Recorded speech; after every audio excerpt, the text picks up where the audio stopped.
రాష్ట్రానికి వస్తున్న పెట్టుబడులను వైసీపీ నేతలు అడ్డుకుంటున్నారని విశాఖ ఎంపీ భరత్ మండిపడ్డారు. రాష్ట్రాభివృద్ధి జరగడం వైసీపీకి ఇష్టం లేదని ఆక్షేపించారు. ఎన్ని ఆటంకాలు సృష్టించినా విశాఖలో గూగుల్ సంస్థను ఏర్పాటు చేస్తామని స్పష్టం చేశారు.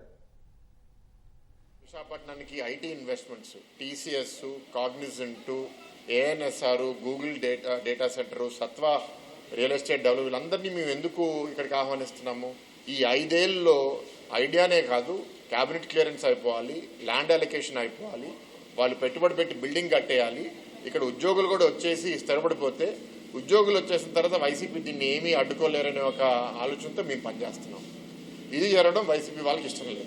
ఇక్కడ వచ్చే పెట్టుబడులను ఎట్లా అడ్డుకోవాలి, ఈ ప్రాజెక్టు ముందుకు వెళ్ళకూడదు, ప్రాజెక్టు ముందుకెళ్ళిపోతే ఈ ప్రాంతం అభివృద్ధి చెందిపోతాయి, ఉద్యోగాలు వచ్చేస్తాయి, అందరు చైతన్యపడతారు అనేది వైసీపీకి భయం. ప్రజలు ఎదగడం వైసీపీ పార్టీకి ఇష్టం లే. ఉత్తరాంధ్ర ప్రజలందరూ ఒకసారి గమనించాలి. అభివృద్ధి జరగడం వైసీపీ నాయకులకి ఎవరికి ఇష్టం లేదనుకుంటా. మీరే ప్రజలే వాళ్ళని కొడుతూ ఉంటే వాళ్ళకి కొంతైనా బుద్ధి వస్తుందని నేను కోరుకుంటున్నాను.